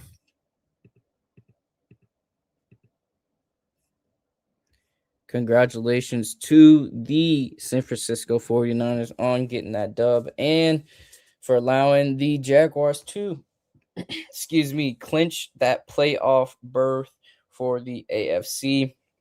And during this time of year, awards and recognitions are getting announced, and the Pro Bowl roster has been announced. So these are your teams with the most Pro Bowlers. And these teams have 6 Pro Bowlers: the Ravens, the Broncos, 49ers, and the Seahawks. So we're going to look at the players on each of these squads for your Pro Bowl. So the Buffalo Bills have 3 Pro Bowlers on their squad. That is Josh Allen, James Cook, and Deion Dawkins. Why they ain't got my man? Is my man who came back from the dead still on the team? Damar Hamlin? Yeah, I think he's still on the team. I think just for that he should be on in a Pro Bowl. Like, he resurrected, and then he ended Tua's career. Well, as we know it, you know. Devon Achane Makes got sense. a spot. Christian Gonzalez and Drake May for the Patriots. Then the Ravens with 6: Zay Flowers, Kyle Hamilton, Tyler Linderbaum, Patrick Ricard, Roquan Smith, Shout out to the fullback. and Jordan Stout. Then you got Jamar Chase, Myles Garrett, and Denzel Ward, Jalen Ramsey, Ben Skowronek, and TJ Watt. Can And TJ Watt even walk? I thought he was hurt. Yeah, he actually had a it says right here, Watt was named to his 8th Pro Bowl, and he suffered a partially collapsed lung from a dry needling treatment. So hopefully he'll be back for the Pro Bowl. Now in AFC South, the Texans have 4 players: linebacker Azeez Al-Shaair, Will Anderson Jr., Nico Collins, and Derek Stingley Jr. Colts have 2: Quentin Nelson and Jonathan Taylor. And the Jacksonville Jaguars have 1 Pro Bowler. Yo, the disrespect. That's wild. Our long snapper? So Trevor Lawrence, Travis Etienne Jr., Devin Lloyd, and Parker Washington were named as alternates for the Pro Bowl. All right, yo, that's so disrespect. Like, hold on. Wait a minute. I just want us to just put. I'm trying to. Anyways, I'm trying to unpack. Let's unpack this. The worst team in division has 2 real players. The worst team in the division has 2 real players. Let's go back up. The second worst team in the division, which is still a good team, go up. Jonathan Taylor Thomas deserves it. Quentin Nelson is getting, like, yes, he was good, yeah, but he's not. Fuck him. Like, we don't have offensive linemen, I don't think, better than him, but fuck them. They got 2. Go up. The team that used to be the second, that's kind of tied. We don't know how it's going to end yet. Go to the Chiefs. I mean, not to the Chiefs, to the Texans. The Texans, they got the airport name. Will Anderson is good. I'm not sure Nico is better than what we have, but All right. I'm just trying to figure out. All right. Maybe Waffle House really doesn't deserve to be in right now. Like, based upon the totality of the entire season. The last four, because Waffle House really only been with us for 4 weeks. And for those who don't know who Waffle House Willie is, that's Trevor. That's T-Law. Trevor Lawrence lives in Ponte Vedra. Willie represents 21st of Phoenix. Travis Etienne played very well. I don't know where we're going to do the stats today, right, Jaden? Yeah. Like, so I don't really, but he was top 5 for the Devin Lloyd. Actually, is Kim.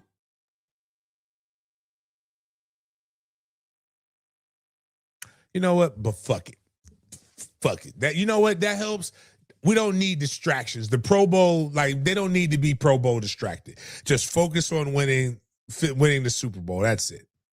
That's all we need, man. Bump all that. And I don't even. This is stupid. We beat a team.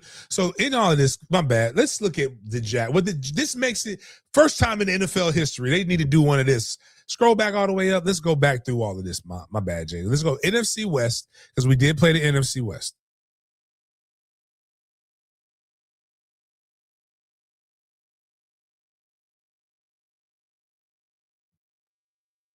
Oh, hold on, go back up. How many did the Panthers have? Okay. So we beat one. I know we beat the Panthers. Go back up because the 49ers had how many? I thought I saw Christian McCaffrey talked about. We beat 2 with the Cardinals. That's 3, 9. So we beat a team with 6 players, 6 Pro Bowl players. Should have beat another one with 6 Pro Bowl players, but we was tripping. Waffle House Willie was wilding that day. I mean, Waffle House Willie wasn't on the stove. So we beat. So how many? So we beat a bunch of teams that were just exponentially more talented than us based upon the Pro Bowl selection. And yet we only got. But yet the best player on the Jacksonville Jaguars team is the long snapper. That's what you're telling me.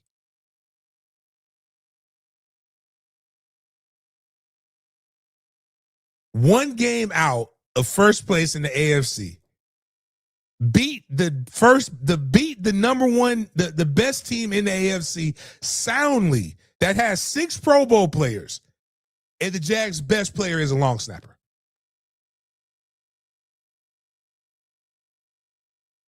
I don't know where that makes sense at. All right, I got to finish this list. The Titans have 2 with Jimmy DK, Jeffrey Simmons. Broncos have 6, Zach Allen, Garrett Bowles, Nick Bonito, Quinn Minards, Pat Surtain II, Cortland Sutton. Chiefs have 4, Creed Humphrey, Chris Jones, Kelsey, Trey Smith. Raiders have 2, Brock Bowers, Max Crosby. Chargers have 5, Joe Alt, Dicker the Kicker, Justin Herbert, Derwin James, and NIL, and Tuli Pulatu. NFC East has 5. Cowboys have 5. Now we're in the NFC East division. Kicker Brandon Aubrey, NFL Youngboy, Dak Prescott, Tyler Smith, and Quinnen Williams. Giants have 1. We have another NIL linebacker, Brian Burns. Shout out to him. Eagles have 5. Zach Bond, Jalen Carter, Cooper DeJean, Cam Jurgens, and Quinyon Mitchell. Commanders have 1. Punter Tress Way. Now we're in the NFC North. They have 3. Free safety Kevin Byard, Drew Dalman, and Joe Thuney. Lions have 5. Jack Campbell, Jahmyr Gibbs, Aiden Hutchinson, Penei Sewell, and Amon Ra. Packers have 1, and Micah Parsons. Vikings 0. Falcons have 2.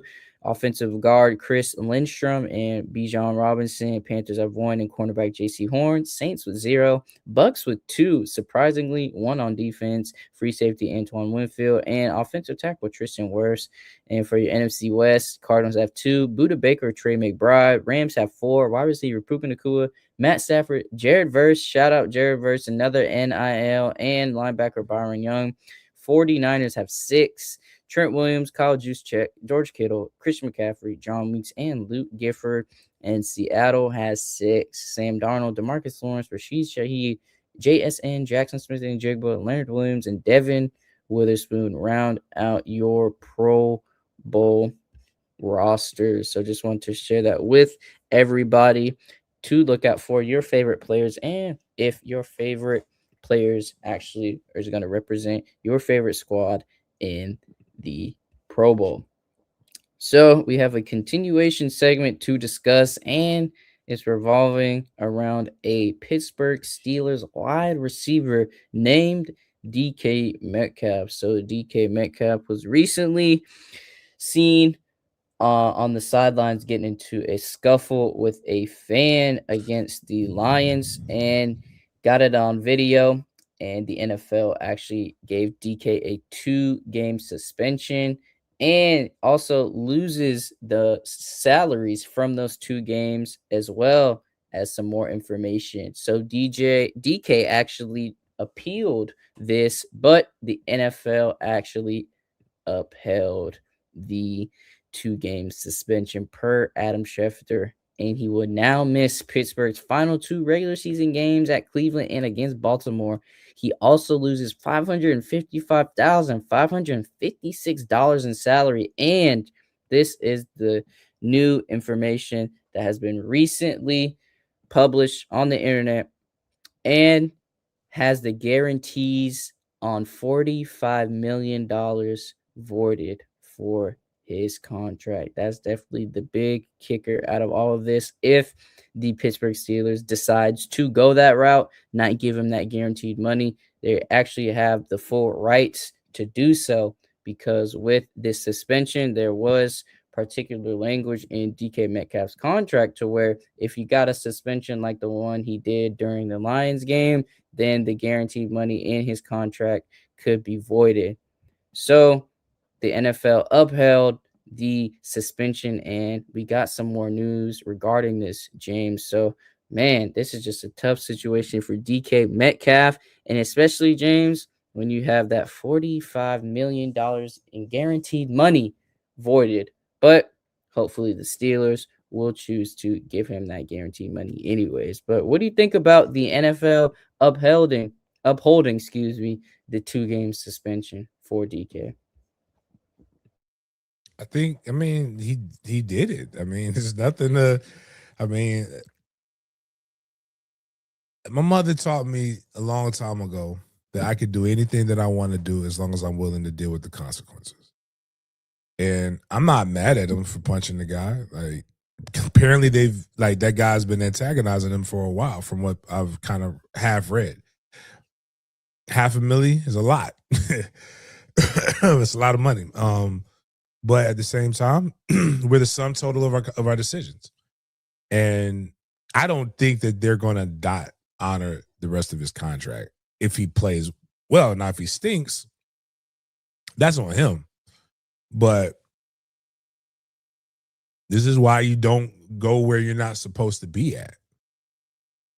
And that's why we all said in the beginning that there's no way Tomlin survives NFL Youngboy and DK Metcalf and Jalen Rand. Like, it was just, they had to get rid of one of them. Pittsburgh's a tough city. It's one of those cities that nobody ever really just says yeah, I'm from Pittsburgh. Like, their toughest gangster rapper is Wiz Khalifa, and he's a stoner. Yeah. I will say though, that Black and Yellow was hard. Like, when it came out,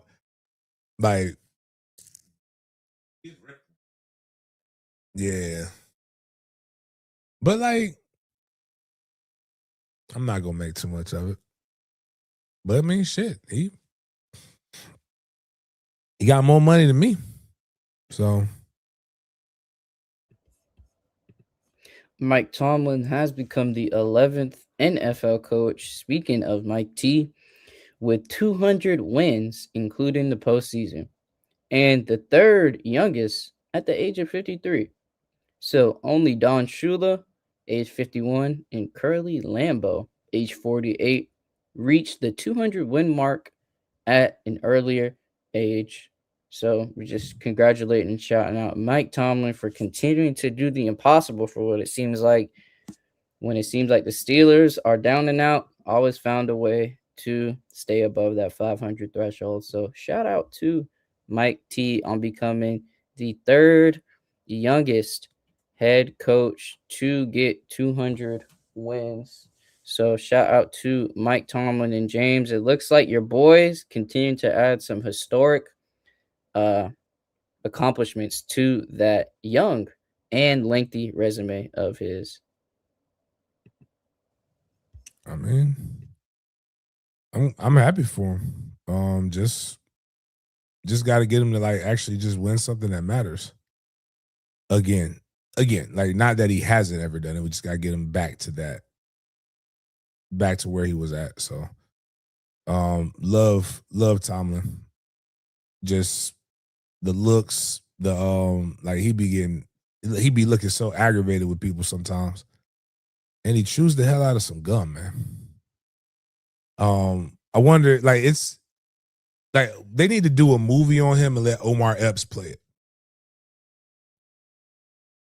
But you know, we had, but if people like listen to the show, I mean, we had the foremost Steelers expert basically say, if anybody's job is safe, it's Mike Tomlin's. So he did state that. For any of my Chiefs fans out there, sorry for your loss and sorry for your 2 losses at quarterback. So, with Patrick Mahomes and Gardner Minshew injuring their knees in back-to-back weeks, the Chiefs are signing QB Shane Buechele off the Bills practice squad per source. Buechele, I'm just going to call him B, spent the 2021-2022 seasons with the Chiefs. B needs to pass a physical, but he is headed to Kansas. So the Chiefs now have placed quarterback Gardner Minshew on season-ending IR and officially signed Shane B off the Bills practice squad. But that wasn't the biggest news coming from Kansas City this past week. The other news surrounding Kansas City is that Kansas City has entered an agreement with the state of Kansas to host the Chiefs football beginning with the 2031 NFL season. The team announced the franchise is designing and building a state-of-the-art stadium, and Arrowhead will no longer be the home of the Chiefs following the 2030 season. So following this, I think all AFC West teams will be in a dome in 2031. So we have some more news coming from Joe Pompliano regarding this new statement. So after reading through the 33-page term sheet for the Chiefs' new stadium in Kansas, Joe Pompliano says it's one of the most lopsided stadium deals in NFL history. Kansas is essentially giving the Chiefs $3 billion stadium funding, mixed-use development funding, and tax incentives, yet getting virtually nothing in return. The Chiefs get to keep 100% of the revenue from all stadium activities, including ticket sales, concessions, sponsorships, naming rights deals, personal seat licenses, and more. That applies to NFL games and all other events, concerts, basketball games, etc. Kansas will own the stadium, with the Chiefs paying $7 million in rent annually. But that money doesn't go back to the state. It goes into an account the Chiefs can use for renovations, repairs, and operational expenses.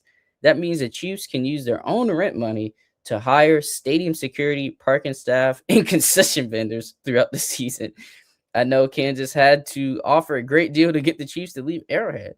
But this is worse than I expected. And from what I've been seeing, out of that $3 billion, I think 1.8 of that is public funds as well. So a majority of that would be actually funds needed from the public. So, just want to give all my AFC West fans and the Chiefs fans an update in regards to Arrowhead not being the home of the Kansas City Chiefs starting in that 2031 season, the business of the NFL. But James, going back to Joe Pompliano's post, what do you think about that lopsided deal he was mentioning with all the stipulations involved in his post? I mean, when they say lopsided deal, it does look bad. But like the thing is about what that brings to the local economy, which it already was kind of getting stimulated, because it's not like most people hear that and just be like, oh, they're still in the same area. The Kansas City Chiefs technically don't play in Kansas City. They just play in Missouri, and they kind of built that out. That's where the Royals play. It's like everything is centered and surrounded by where that stadium is. So that does leave a big void for things there, as the only thing there is the Royals. which they should be concerned because that's probably going to be the next thing that they pitch to try to get the Royals over there, because they'll have the plan. Because I remember when we went out there a couple years ago when the Jags made their playoff run,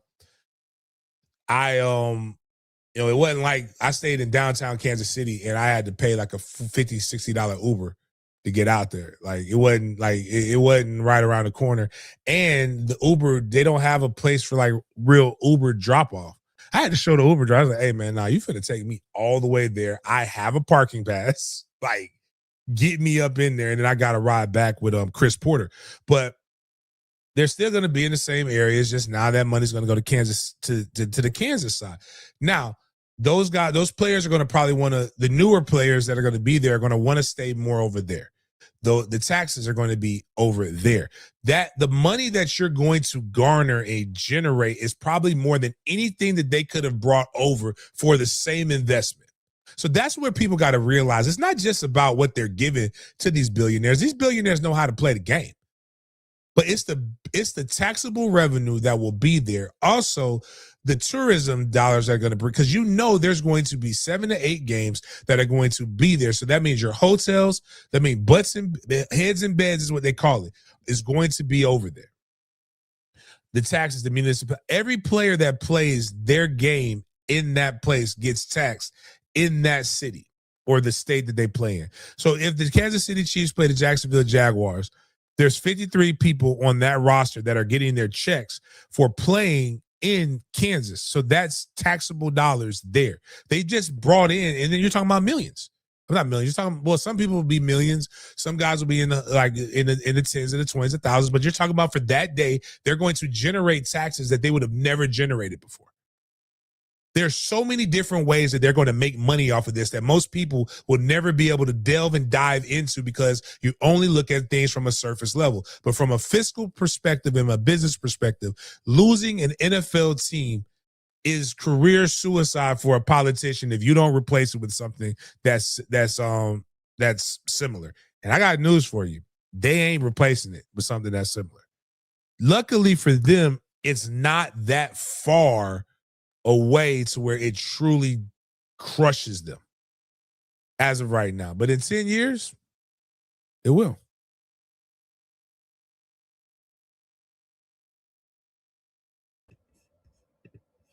So we actually have our playoff picture after week 16 with all things being constant. This is what the playoff picture would look like for the AFC and NFC.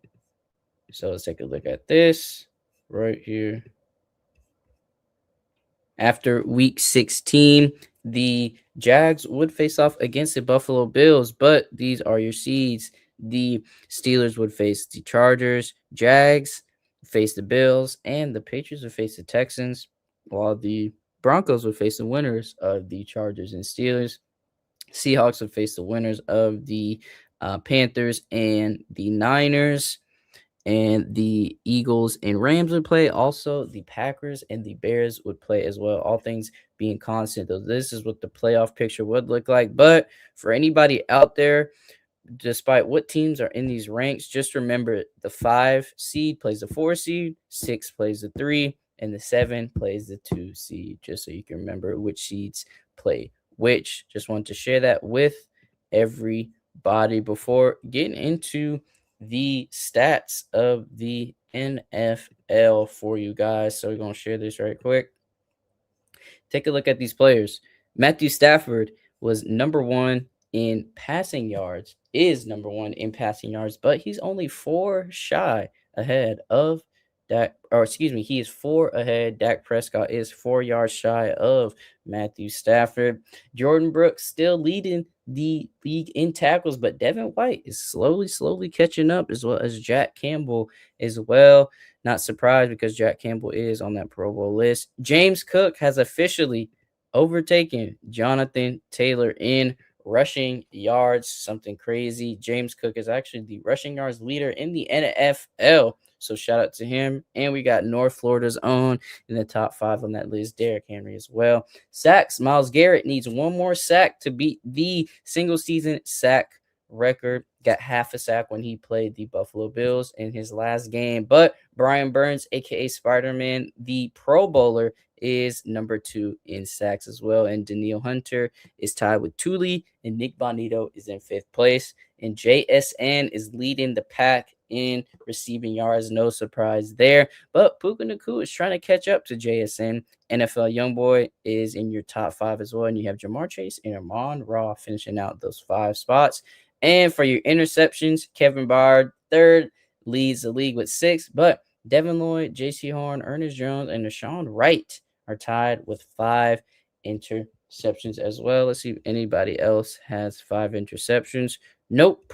That is it for your top 5 in interceptions. And these are your stat leaders after week 16 of the NFL. So just wanted to share that with you guys before getting into the big games BS section for today, where we bring the scope of the conversation outside the typical football world. It is winter season, or fall winter season, and we got a sweet treat for you guys for our BS or busting.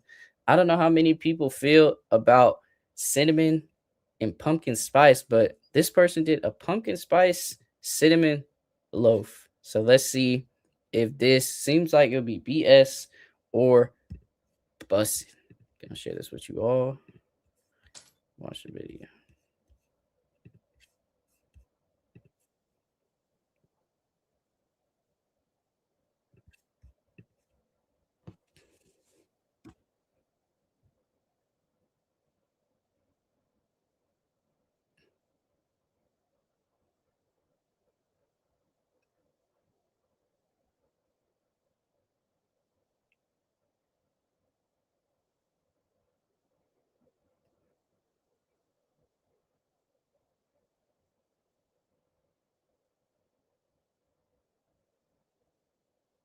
Oh, we didn't announce the winner of the game. If you want tickets, type MFTK in. I think we said it in the beginning. We haven't done any of that stuff. Did it stop loading? No, I paused it because you were talking. Oh no, I mean we can't. Was there's sound to it? Oh yeah, there's a. I mean, it's not worth it though. So I mean, Yeah, I just figured this sucks. So like just but yeah, we could I'm not eating it, so like I can tell you that. Like I'm sure somebody will love it, but I don't want that. I don't want no pub. That's not the but BS. So we can just do the spin the wheel then. did you make a video with the or we gonna put that on Friday? No, I didn't get a chance to edit it up yet. We are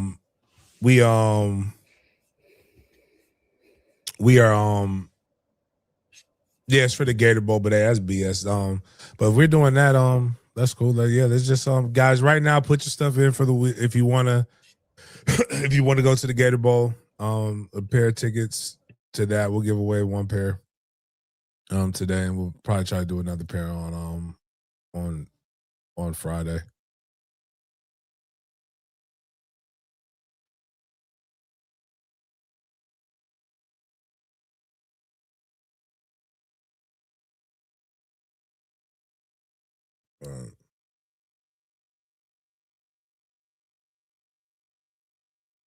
Oh, that's smart. You just have the ats already there. Got Charles, father figure. I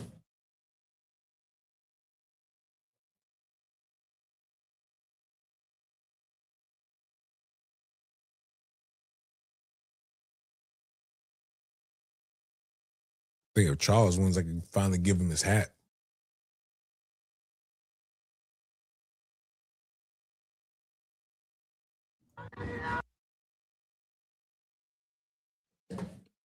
I think Londo won last year.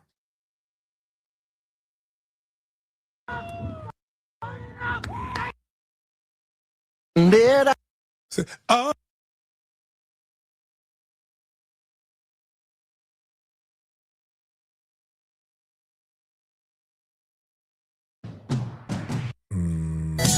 You got Jay Pizzo.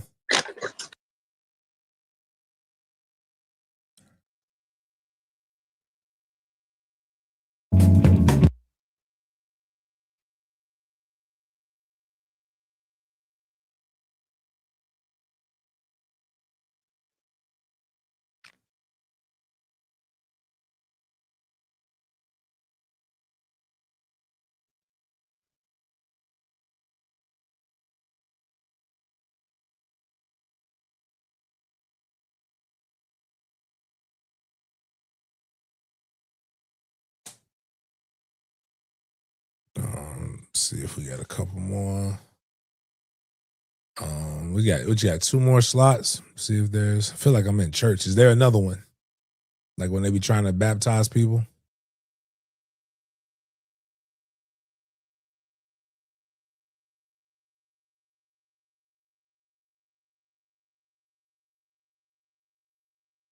No. I guess there was nobody up at the top.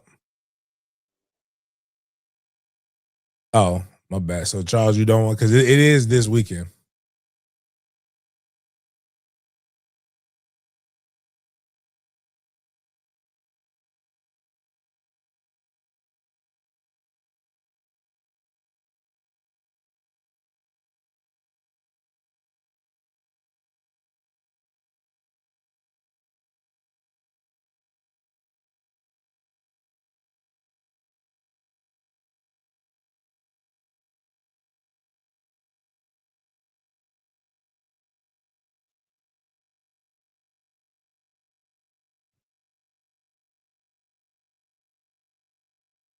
Oh, so you're watching it from two things? Okay, cool. Oh, my bad. He just updated it. So take Jay Pizzo off and put Polo Kid there.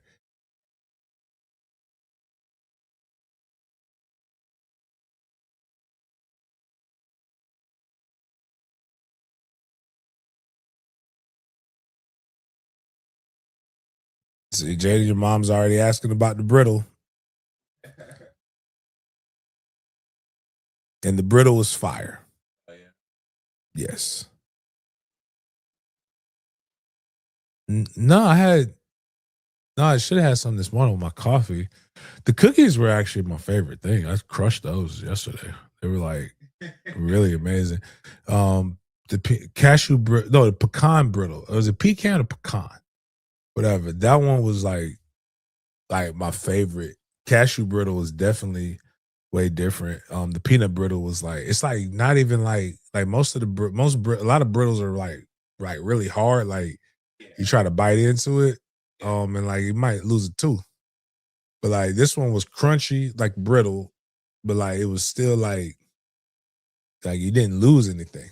All right, let's go ahead and run that run it, Jaden or Miles, whoever's got it. And then,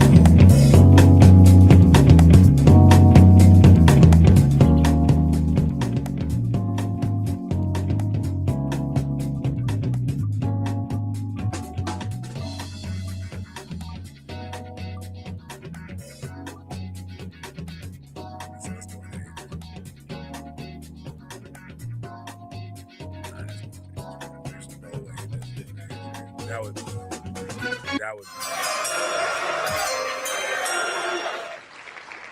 right. Adrian, you got Tank as the winner. We'll make sure we get you those tickets. Outside of that, man, appreciate everybody for chopping it up with us on this Christmas Eve. You enjoy your families and have a great one. As I go out here and brave the elements.